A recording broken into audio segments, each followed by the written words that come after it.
하나님이 마지막 시대에 어떤 사람을 찾고 계실까요? 재능 많은 사람이 아닙니다. 하나님 스타를 찾으시는 게 아니거든요. 순종하는 사람을 찾고 계십니다. 하나님이 진짜 우리 시대에 보기를 원하는 것이 순종이에요. 하나님 반드시 그 사람을 높이시고 그 사람을 사용하십니다.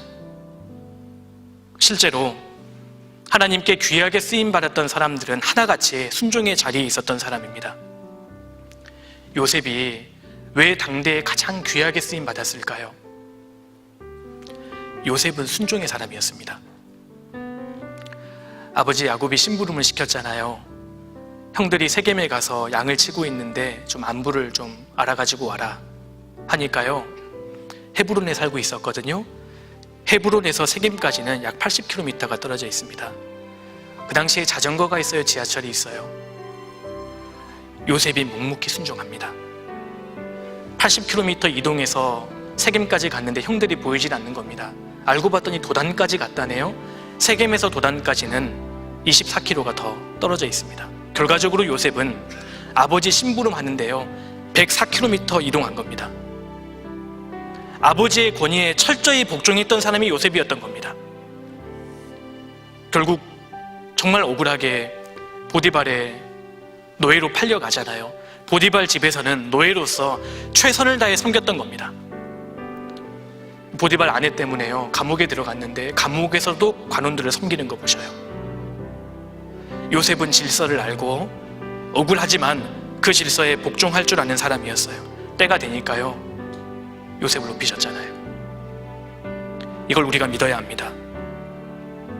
하나님은 우리를 가정에 두셨습니다. 그리고 학교에, 직장에 두셨습니다. 그리고 어떤 질서와 권위 아래 우리를 두셨잖아요. 남의 권위 아래 있는 것이 절대 쉬운 일이 아닙니다. 직장생활 어렵잖아요. 그런데 그리스도인들은 남의 권위와 그 질서에 순종하는 법을 반드시 배워야 합니다. 사람은 질서를 알고 그 질서에 순종할 줄 알아야 합니다. 하나님께서요, 그 사람을 축복해 주시는 거예요.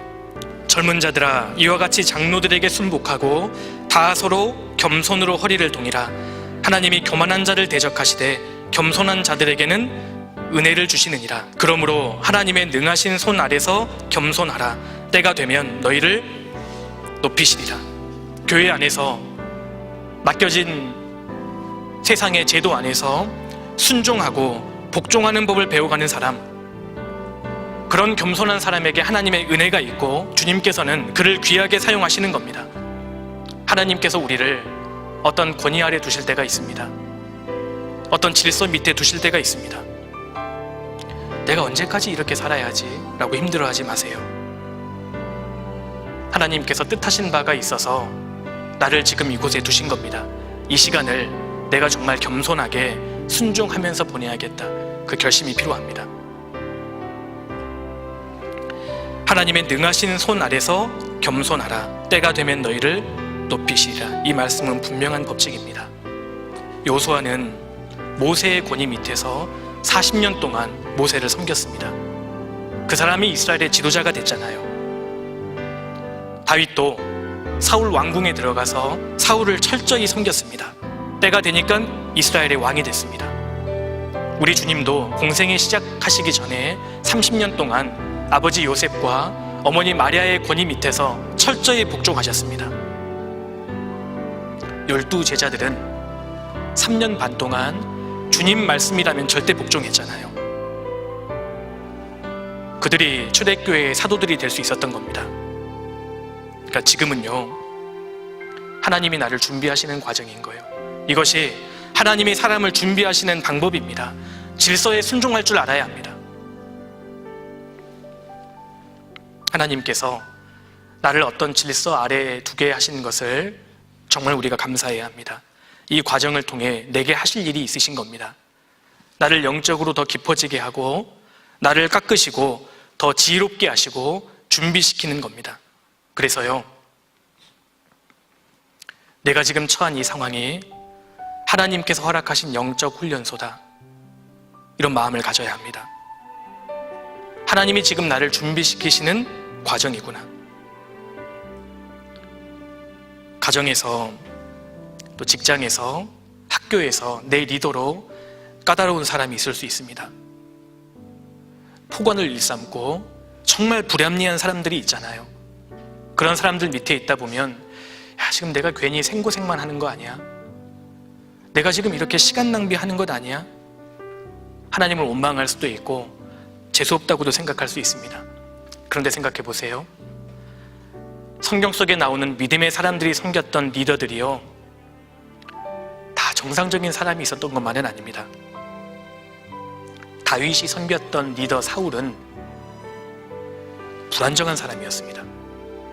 감정의 기복이 너무 심하고 불안하고 의심하고 심지어 악신에 들려 있었어요. 다윗은 그런 사울을 철저히 섬겼지 않습니까?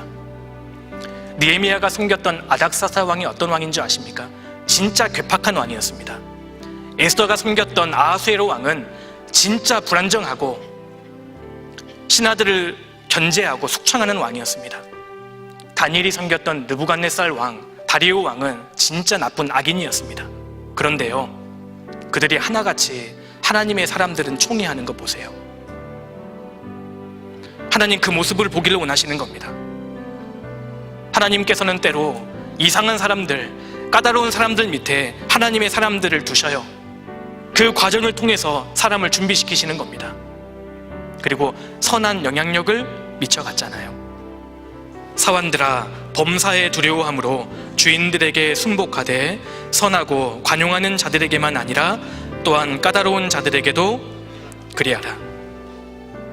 우리가 어떤 질서 아래, 권위 아래 있을 때 우리 위에 있는 분들이 까다로울 수 있습니다. 그런데 그런 자들에게도 순복하라고 하셨잖아요. 하나님께서 우리를 어떤 과정을 거치게 하실 때 하나도 실수하지 않으십니다. 그래서 우리는 만나는 모든 과정 속에서 그들에게 최선을 다하고 선으로 대해야 합니다.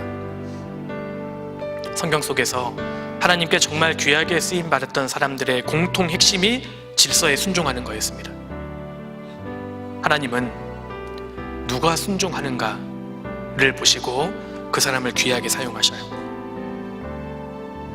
창세기부터 요한계시록까지 주님 앞에 귀하게 쓰임받은 사람들은 하나같이 순종할 줄 아는 사람이었습니다. 순종에 철저하면 주님이 유심히 봅니다. 주님만 유심히 보시는 게 아닙니다. 마귀도 유심히 봅니다. 마귀가요, 마틴 루터를 얼마나 주시했겠어요? 마귀가 요셉을 얼마나 유심히 보았겠습니까? 그런데 마귀보다 하나님이 더 강하시잖아요. 그 사람 반드시 높아지게 되고 하나님이 귀하게 사용하십니다. 우리 중에서도 주님 말씀에, 질서에 순종하는 사람이 많아질수록 마귀가 겁을 냅니다. 우리 지금 훈련 과정에 있는 사람들입니다. 그래서 모든 생활의 첫 번째는 순종입니다. 순종에서 떨어지면 그 인생이 사실 비참하게 됩니다. 우리는 하나님께서 세우신 질서가 있다는 것을 명확하게 알고 그 질서에 순종하는 사람이 되어야 합니다.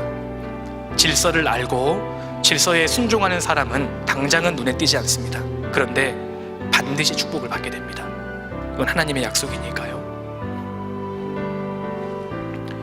비겁하기 때문에 질서에 순종하는 게 아닙니다. 지혜롭기 때문에 질서에 순종하는 거예요. 하나님이 질서를 세우셨고 이 질서에 순종하면 복을 받는다는 걸 믿기 때문에 순종하는 겁니다.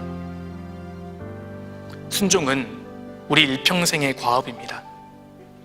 하나님이 세우신 질서를 우리가 알고 그 질서에 대한 순종의 노력을 우리가 멈춰서는 안 될 거라고 생각합니다.